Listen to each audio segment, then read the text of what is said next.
What does 2025 have in store for the short-term rental market? That is what we're going to be addressing today. And I am going to be actually answering your questions right from our Lady Landlords Facebook group, dealing with everything that we're seeing right now with short-term rentals. So thank you so much to our members that wrote in questions.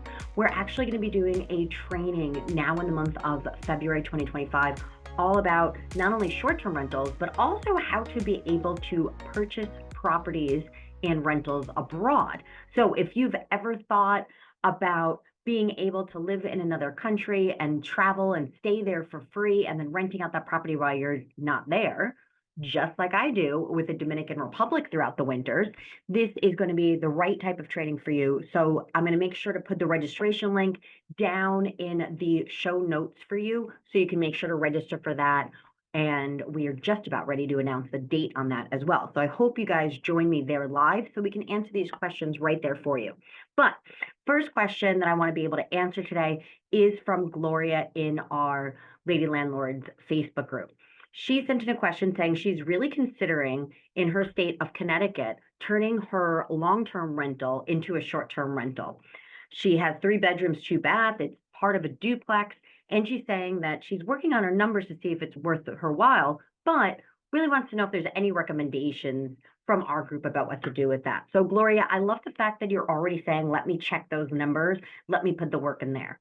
That is the first place you always want to be able to start. You want to make sure that it's even the right decision to be able to make. So there are so many different sites out there that you want to be able to get your comps from. Really running your numbers and being great with deal analysis makes a difference in real estate. If you don't know your numbers, please don't buy things. We need to make sure that we get really a clear understanding, not just of the numbers, but what those numbers are actually telling us, what they mean, and then also how they fit into our plan as a real estate investor is going to be incredibly important. So Gloria, I'm glad that you're already thinking of that now at this time. You can go over to our website at lady-landlords.com. We actually have different options there about how you can get those comps for the short-term rentals. But getting those numbers and really seeing what you're going to be able to rent this property out for is a great first place to be able to start. One of the things that I feel like most people tend to miss is really that vacancy, right? So now if you're saying, okay, great, I'm going to have that short-term rental, one of the biggest problems that people don't realize is that that doesn't necessarily mean that you're going to be booked the entire time. Some months you might have somebody that'll take a week, maybe other points you have somebody that'll just be coming for a couple weekends or kind of spreading things out. So you not only understanding what you can charge, and that might vary throughout the year. For example, where I own my short-term rentals down in the Dominican Republic, trying to rent and what I could charge in December, January, February is very different. That is high season for the Dominican Republic.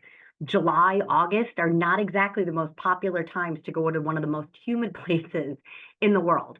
So you really want to make sure that you understand kind of that change within that. So you're in Connecticut. Why are people coming to certain areas? Is there going to make a difference if people are going to a sporting event or college graduation, things of that sort, where you can charge higher price points? And then that way you can really space out. Great. Well, May, there's a lot of college graduations. I could charge a little bit higher. I should be fully booked. July, August, students aren't really in town. It might be a little bit of a quieter time until you kind of get back to that end of August where maybe parents are bringing their students back, just as an example. So do make sure to factor in that vacancy rate and also that dynamic pricing, what you can actually charge during that period of time. And like I said, we have a lot of resources on lady-landlords.com to help you be able to sort out what those comps would be for that area in Connecticut. One of the other things, Gloria, that I want you to also be able to consider in this situation is thinking about just saturation in the market. For the past few years, especially, it seems like 2020 was just a few days ago, but really 5 years ago now. But during that 2020, 2021 kind of craze where interest rates were so low, a lot of people were also picking up short-term rentals. And that really saturated a market that really changed what rental markets look like. It was interesting. All of a sudden, it started popping up on Instagram, everywhere else, where just, hey, go have a short-term rental and you're going to make a ton of money. That's not actually the case so much, and we're seeing that a lot more now. Even though people were able, and kind of everybody and their brother decided to go that short-term rental route back a few years ago, we're seeing a lot of those sit a lot more. And I want to make sure to point this out to you because I don't want you to get stuck in that same space. So, as much as you need to evaluate those numbers, also make sure that you understand your competition. I would encourage you to look around and see what other people are having those super hosts, which other people are completely booked, what are their strategies that they're doing to make sure that that short-term rental is something that is going to be profitable. It takes time and energy and money to be able to furnish those properties. So for you to switch from that long term to that short term, that's something that you want to make sure before you start going out and putting those costs out to buy beds and furniture and kitchen and utensils and all of those different things to transfer that into it. Really make sure that you get a good handle on what your numbers are looking like. Gloria, hopefully you'll be able to join our training in Lady Landlords later this month in February. I think that would be a great next place for you, and we could talk a little bit more about that. Now, next question up, we have Jem. Jem's question is, she's saying she's a new lady landlord and wants to be able to maximize her profits. She's considering short-term rentals for travel nurses and asking just what are some of the pros and cons to this. So, Jem, one of the things you want to think about here, and we talk about those travel nurses also as a very popular topic, especially since also pandemic in 2020. Usually they're looking more for a midterm rental rather than a short-term rental, okay? One way to really kind of look at that is anything usually 3 months or less, right? So less than 90 days, you want to consider more of a short-term rental. Otherwise, kind of your 3 months to maybe up to like your 9 months, probably not like that full year. You're really going to be looking at as a midterm rental. Long-term rentals are people that are going to be there for that year. Just kind of like with Gloria, make sure that you understand your numbers with this. Travel nurses is also something that is completely blown up. And to be honest, as somebody that worked in the medical field for about 15 years, yeah, there's absolutely travel nurses that need housing and are looking for these types of things.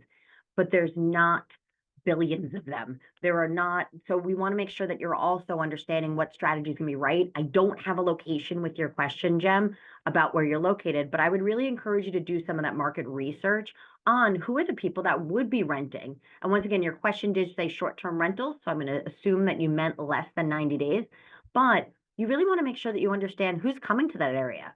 Why are they staying there? Just as I mentioned to Gloria, are there colleges in their area? Are there sporting events? Is there a concert hall? Why are people coming to that area? It might be travel nurses, great. And if so, then we can make a marketing plan specifically towards that. Also within this, Gem, you want to start thinking when we get really that clarity on if you're talking about short-term rentals or if you had meant to put midterm rentals, is you also want to understand what your municipality allows you to do. There are a lot of places, and we're seeing an influx of areas that are either banning short-term rentals, requiring licensing for that. Usually, if you have that midterm rental over 90 days, then that's kind of more considered under the long-term rental space from a legality type perspective. And maybe you don't have extra fees or other licenses or other credentialing that you have to get done. If you're under those 90 days, that's something that you would also want to consider. So once again, I know sometimes we've been seeing a lot over these past couple of years about short-term rentals, travel nurses, midterm rentals, really being flashy and a great way to maximize your profits. But it's not necessarily, meaning it's not necessarily equal to more money by going that strategy. There is still tons of money to be made in long-term rentals. And also you have to remember that there is a difference in what your role is and what your time considerations would have to be for those. So for example, long-term rentals for me are kind of your set it and forget it, right? A tenant moves in, probably at the very beginning, especially if you haven't had tenants in that property before, there's a little bit of a learning curve, right? They have to make sure that they understand what days the garbage go out, if there's other tenants in the building, if the multifamily, kind of just settling into getting to know what that is, making sure that you know that the key has to kind of jiggle to the left before opening, all those little things that kind of make that house that home. Once you kind of get through that, though, with a long-term tenant, things are pretty much settled, right? With a short-term tenant, right, under 90 days, once again, just with Gloria, you have to make sure it's furnished. You have to make sure it has the amenities that people are coming. You're really in more of a hospitality concierge space. They're going to want to know where restaurants are. You're going to have to make sure that the internet is working and is the speed that they need. You're going to have to make sure that you have your cleaning crew ready to go. You're going to have to be able to really flip that unit very, very fast if you have somebody checking out on a Thursday and you have somebody coming in for the weekend. So you also have to think about what your costs are going to be right? So your profits might be great, but once again, if this is not going to fit with your lifestyle, Gem, that's also something that you want to consider.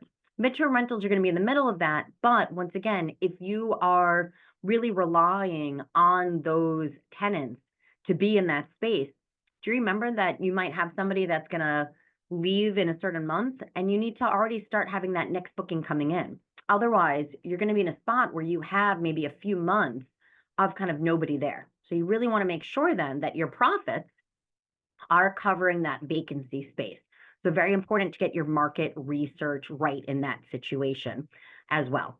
Also, understanding your legislation. Ladies, for anybody that's out there that's thinking of doing a short-term rental, mid-term rental, any of those types of space right now, please make sure to always be involved in your community and understand what is happening legislatively in that area. I highly recommend for anybody that is considering doing those strategies, always make sure that the property will also work, for example, as a long-term rental, just in case all of a sudden legislation gets passed where you can't have short-term rentals. Okay. This is coming from somebody that also owns property in New York.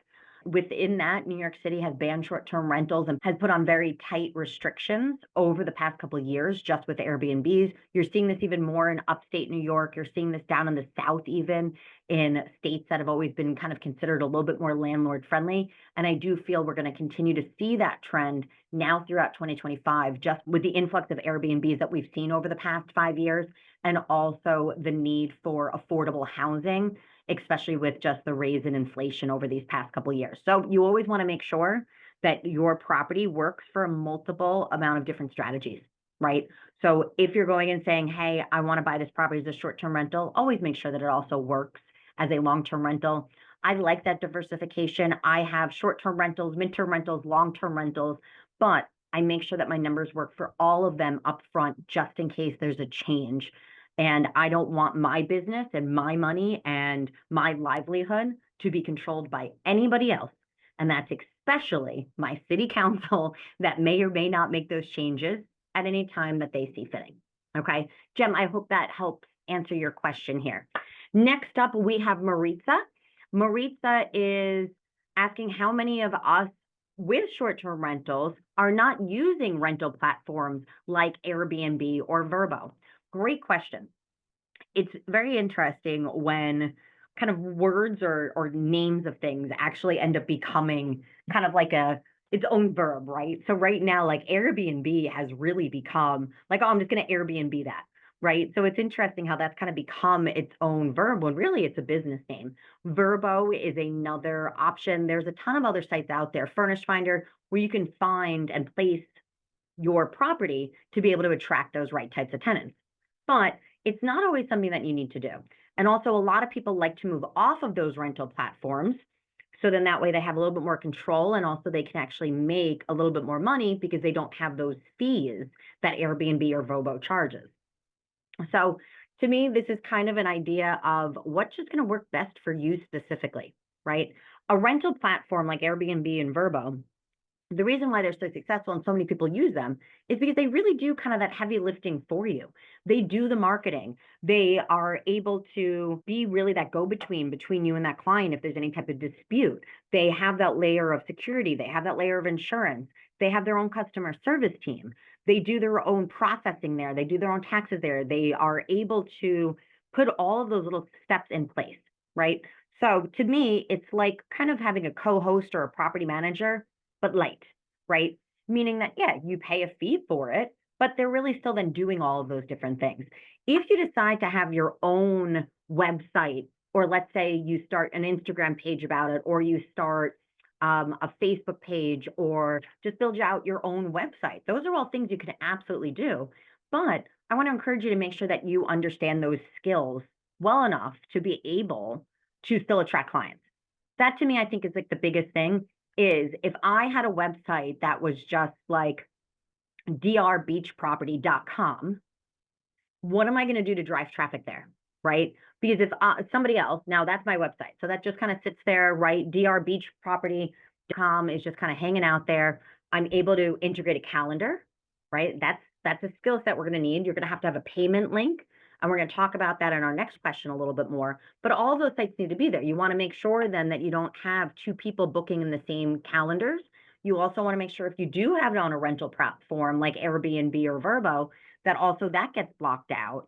So then that way you don't have multiple bookings happening at the same time. There's going to be nothing worse than finally getting a booking and then having to go back to that person and cancel because now you double booked yourself. Okay.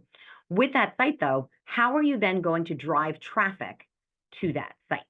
Right. So cool. You're going to say, I'm going to use my Instagram and I'm going to get Instagram to go to my website. Well, how are you going to mark that? That's a question that, listen, there are a ton of different courses you can take on how to be a great Instagram marketer, how you can learn those skills. But if you have a web page or you have an Instagram that nobody sees, it's going to be really difficult to be able to get those bookings. And that to me is going to be what the difference of and why a lot of people would start on something like an Airbnb or a VRBO. But it's always important to make sure that you're collecting up the information of those clients you have. So in that way you can redirect them and be like, hey, Maritza, it was fantastic. Thanks for coming down. You booked from Airbnb, came down to my rental property. I would love if you'd ever want to come back. Happy to offer you a discount for any of our returning members. Feel free to go and book direct for that discount at drbeachproperty.com, right? So really kind of creating that newsletter list and being able to stay in touch with your past clients is going to be something that's really going to be able to help you. And then hopefully you can kind of move away from using those rental platforms and what their fees are like. But once again, you kind of have to decide you're going to take that extra help and support and time and skill sets from more of a logistics of building out the website and say, hey, I'll just pay the fee for that. Or are you willing to put in the time, the energy to either use those skills if you already have them or learn those skills so that you can still be successful in that? So Maritza, great question. I'd love to hear what you ended up doing. So feel free to make a post in the Facebook group. I would love to hear what you chose to do and how you're building out your stream of clients for your short-term rentals. Last question we have up today is from Callie. Callie is also asking about her beach rental Actually, I don't think she told me what state it is, but she's saying her question is really about payments from people. She went that way where now she's taking that direct bookings. She said she's had great success also by word of mouth, just because it's a very little area where she has that property. But now when she is having that processor for those credit cards, they take a fee out for every single transaction. She's saying this is not fun. Also, you have to start thinking about those taxes. So kind of like with Maritza, Callie, if that's something that you want to be able to do directly, it's important. You need to have your contract, right? You need to think about what you're going to have for insurance. You're going to need to think about security and communication processes, but then you're also going to have to talk about, once again, taking these payments. Anytime you use a credit card, there is always that processor, right? There's always that transaction fee, and that could be, a good couple percentage points of that. So your choice within that, and once again, an Airbnb, they take those out when you put your credit card in. So if you look at your receipt from that, if you did do bookings through Airbnb, those things are taken out directly from that. So that is something that now you're going to have to consider what you're going to do with those taxes. So that's either something you need to also understand what your taxes are in that beach town for short-term rentals, right? That might not be the same number as your sales tax. Also, Callie, there might be an extra fee for what they would either call like a hotel tax. There's Airbnb tax for short-term rentals too, where I think we've all kind of seen that at some time. But you go and you stay in a place and there's an extra 15% tax just because you're kind of coming into that town, and that is just that occupancy fee to be there. So Callie, I definitely would encourage you to do a little bit of research into what are all those extra fees that you should be charging. Because now if you're charging because your prices might be incredibly different. If, for example, you're saying, hey, it's $100 a night, and then now all of a sudden when you process that, I see you said you're using Square, let's say they're taking out 3%. Great. But now also, are you charging a cleaning fee? Also, is there any type of short-term rental tax? Is there any type of hoteling or occupancy tax that your town or your state also charges for that?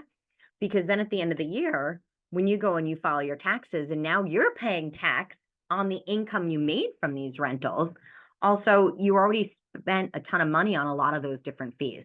So just as much as I also recommended for Gloria and Jem to really make sure that they understand their numbers before converting their units into those short-term rentals, Callie, I think it'd be a good idea for you to kind of go back, do a little bit of research on what are all those taxes, and then figure out how you can build that into your pricing. Is it something that then is going to be a line item? Then great. $100 is what this is going to cost you, plus your 8% tax, sales tax, plus your 15%, local hospitality tax, whatever it may be, plus, $50 for a cleaning fee. Or are those things that you want to build into the price right up front, right? Because a lot of people also, one of the big changes that Airbnb made last year was just about transparency within pricing, right? If you've ever gone to Airbnb and you're like looking around at that map and you're like, okay, well, this place is $37 a night, this place is $57 a night. And you're like, great, I'm going to take the place that's, 37 a night here. And you go and you click on it, and then it's like you're thinking you're getting a cheap deal, and you're like, why is this so cheap? And then you're like, oh, wait, but there's a $150 cleaning fee. There's this tax, that tax, this tax. Now all of a sudden I'm paying $200 just for the night because of all those extra fees on it. So Airbnb had to change its pricing for better transparency. And that was something that they rolled out about a year ago.